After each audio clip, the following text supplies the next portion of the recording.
Good morning students.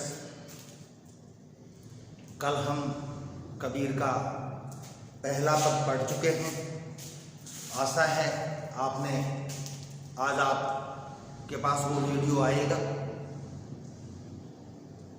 कल जो मैंने वीडियो बनाया था आज रिलीज होगा, वो आज आपके पास आ जाएगा।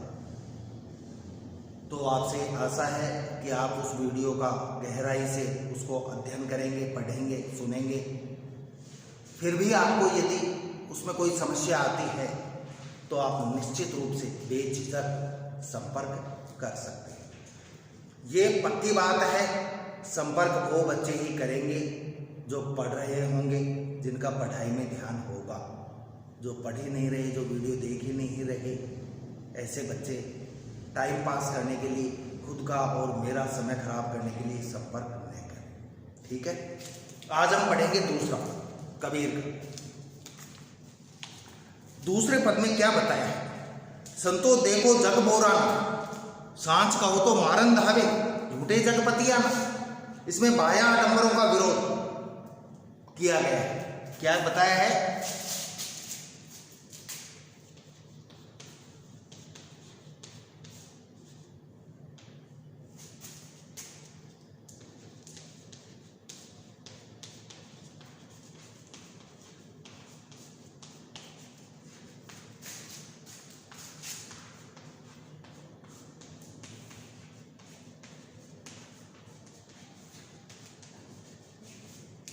बाह्य आडंबरों का विरोध किया गया है और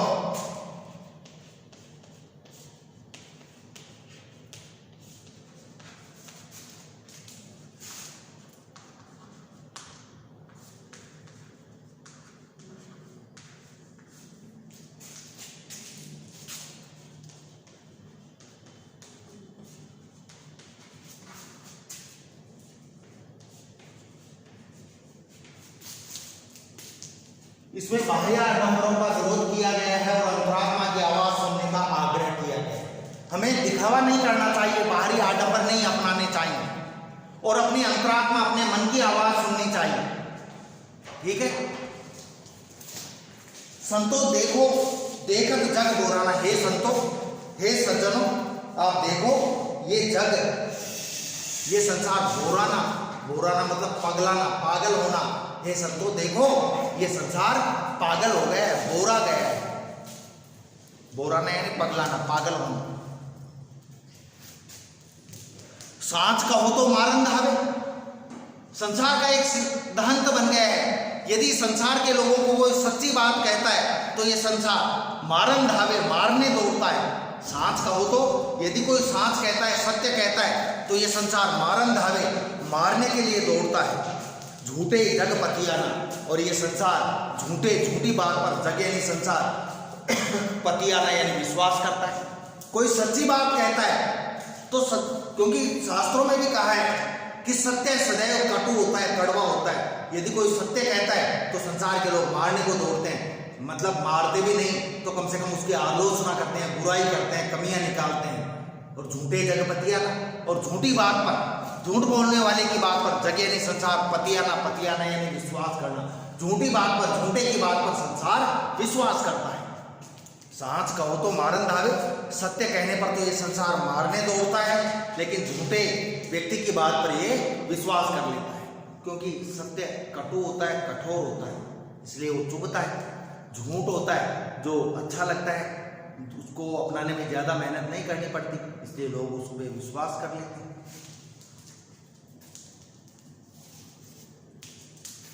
नेमी देखा धर्मी देखा। कबीर जी कह रहे हैं कि हे मनुष्यों, मैंने बहुत से नेमी यानी नियमों की पालना करने वाले, नेमी यानी नियमों की पालना करने वाले, धर्मी देखा, नेमी देखा, नियमों की पालना करने वाला देखा मैंने। धर्मी यानी धर्मात्मा देखे, बहुत से नियमों की पालना करने वाले और धर्म करने वाले देखे।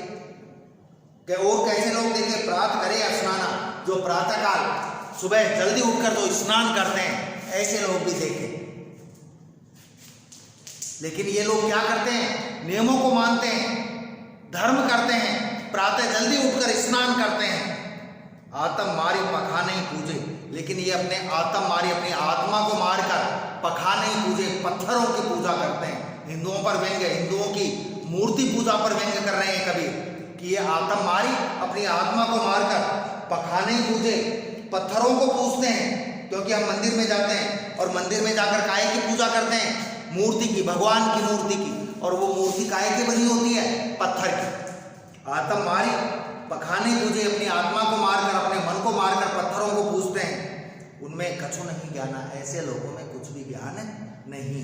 कहने का मतलब है कबीर ऐसे लोग जो ज्ञानवान हैं और जो नियमों की पालना करते हैं, जो धर्म के मार्ग पर चलते हैं, जो प्रातः जल्दी उठकर स्नान करते हैं, फिर भी यदि वो प्रातःकाल मंदिर में जाकर यदि स्नान करके मंदिर में जाकर मूर्ति पूजा करते हैं, ऐसे लोगों को कबीर ने गलत कहा है। आत्म मारी, पखाने पूजे, पखाने यानी पत्थर, पत्थर का मतलब मूर्ति, मूर्ति काय की बनी होती है? पत्थर की। उनमें कछु नहीं ज्ञान, ऐसे लोगों में कुछ भी ज्ञान नहीं है, यानी वो लोग कुछ भी नहीं समझते हैं। बहुत तक देखे पीर ओलिया, कबीर जी कह रहे हैं मैंने बहुत सारे पीर और ओलिए देखे। ये इस्लाम के हैं पीर और ओली। जैसे हिंदुओं में पुजारी पंडित होते हैं, वैसे पीर ओलिए होते हैं। बहुत से पीर और ओलिए देखे, पढ़े किताब कुराना। बहुत से पीर और ओलिए देखे जो क्या करते हैं? पढ़ते हैं किताब कुराना, जो कुरान की किताब, कुरान की पुस्तक, मुसलमानों का पवित्र धार्मिक ग्रंथ है कुरान। कुरान की किताब पढ़ते हैं, उनका धार्मिक ग्रंथ जो है कुरान, उसका अध्ययन करते हैं। क्या करते हैं? आसन मारी, पढ़े किताब कुराना के मुरीद तदबीर बतावे, के यानी करके, मुरीद यानी शिष्य बनाते हैं और तदबीर बताते हैं और फिर उसका रास्ता बताते हैं। पहले तो शिष्य बनाते हैं और फिर उसको जीवन जीने का तरीका समझाते हैं, उसको मार्ग सिखाते हैं। के मुरीद तदबीर बतावे यानी मुरीद यानी शिष्य बनाकर तदबीर बनावे, उसके भाग्य का निर्माण करने का दावा करते हैं। उनमें वही जो ज्ञाना, उनमें वही यानी वही करते हैं जो ज्ञाना, उनमें जो ज्ञान है वो वही करते हैं। कहने का मतलब है जिनमें उनमें जितना दिमाग है वो उतना ही करते हैं। पहले शिष्य बनाते हैं और फिर उसको ज्ञान देते हैं। अब मूर्ख व्यक्ति में जितना दिमाग होगा, जितना ज्ञान होगा, वो उतना ही अपने शिष्य को देगा। अब चूंकि मूर्ख गुरु है, मूर्ख गुरु है तो उसका शिष्य आप खुद सोच सकते हैं कैसा होगा। आसन मारी डिंब धरी बैठे, वो आसन मारी यानी तदबीर का मतलब उपाय होगा, शिष्य बनाकर उसको उपाय बताते हैं।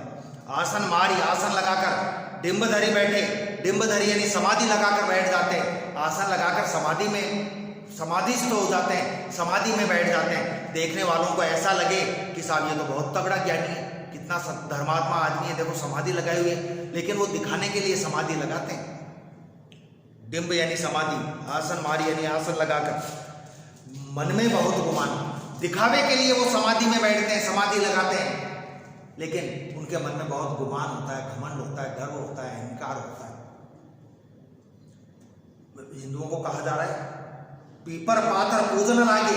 ये हिंदू तुम पीपल पाथर पत्थर, पीपल पत्थर इनको पूजन लागे, इनको पूजते हो तुम पीपल और पत्थर को पूजते हो। तीर्थ गर्भ भुलाना और तीर्थ यात्रा करते और अपने घरों में डूबे रहते हो कि साहब हमने तो पीपल की पूजा की, मूर्ति की पूजा की और तीर्थ यात्रा कर ली। तुम क्या सोचते हो ये काम करने से तुमने जो पाप कर्म किए हैं क्या वो कम हो जाएंगे, क्या वो दूर हो जाएंगे, क्या उनका दोष नहीं लगेगा तुमको? ऐसा नहीं लगे। टोपी पहरे, माला पहरे, मुसलमान टोपी पहनते हैं, हिंदू लोग माला पहनते हैं। टोपी पहरे, टोपी पहनने से, माला पहरे, माला पहनने से छाप तिलक अनुमाना, और अनुमान के हिसाब से, अनुमान तय बेहिसाब छापा तिलक करते हैं। यहाँ तिलक लगाते हैं, लेते हैं, यहाँ गले के लगा लेते हैं, यहाँ कंधों पर लगा लेते हैं, भुजाओं पर लगा लेते हैं। तो ये छापा तिलक करने वाले केवल बेवकूफ बनाने वाले होते हैं। क्या क्या करने वाले?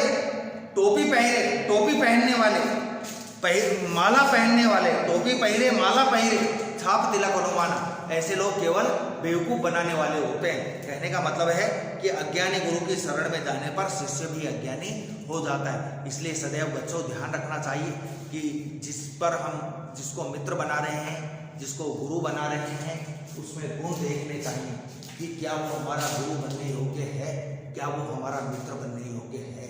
लेकिन आज की मित्रता तो हो गई है पैसे की।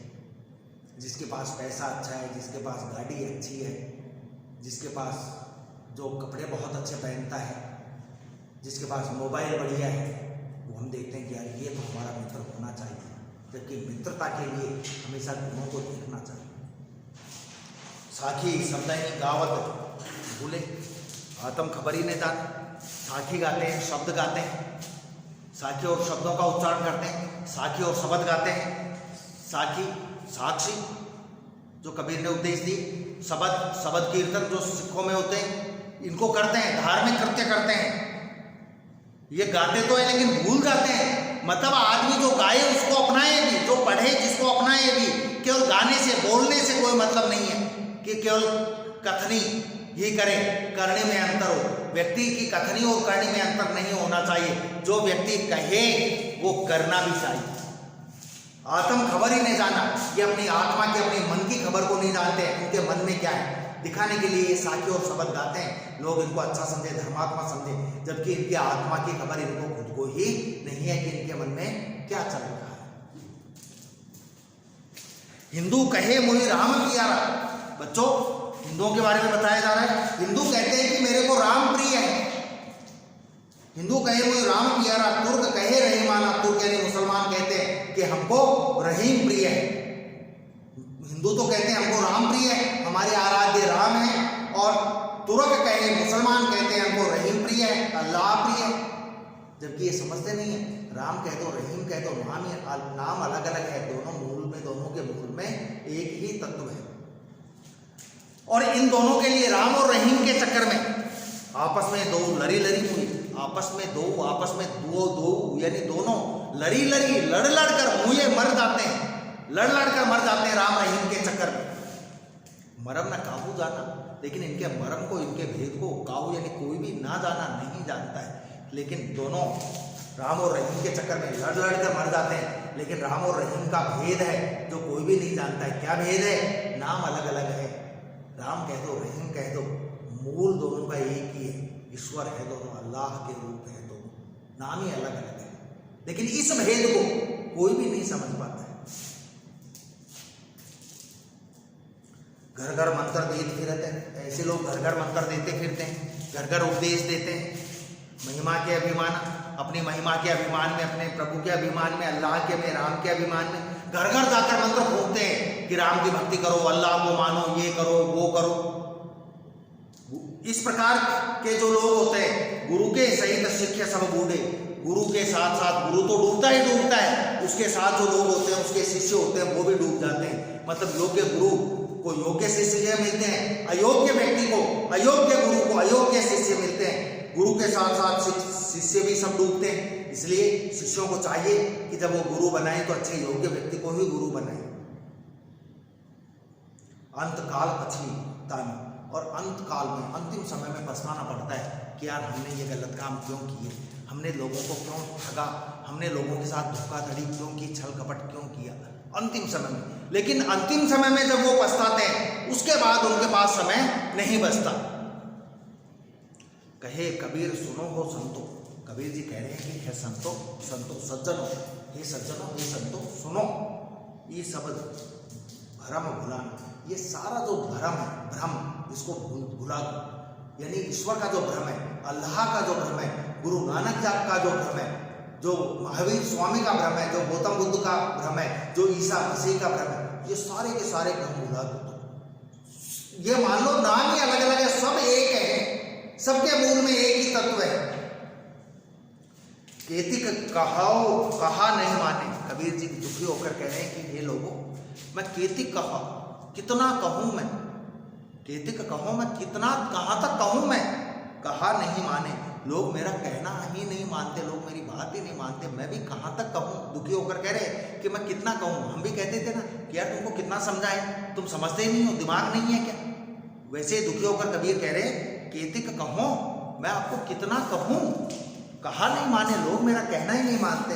सहजे सहज समाना, ईश्वर तो सहज रूप से सभी में समाता है, यानी सामान्य रूप से ईश्वर सभी में निवास करता है। जब ईश्वर सभी में निवास करता है तो मंदिर मस्जिद जाने की आवश्यकता नहीं है, ख्वाजा साहब के अजमेर जाने की आवश्यकता नहीं है, मक्का मदीना जाने की आवश्यकता नहीं है, तीर्थ यात्रा करने की आवश्यकता नहीं है, अमरनाथ यात्रा की आवश्यकता नहीं है, कैलाश मानसरोवर यात्रा की आवश्यकता नहीं है, चारों धाम की यात्रा करने की आवश्यकता नहीं, क्योंकि ईश्वर जब हमारे दिल में है, मन में है, तो काहे को हमको काबे काशी जाना है।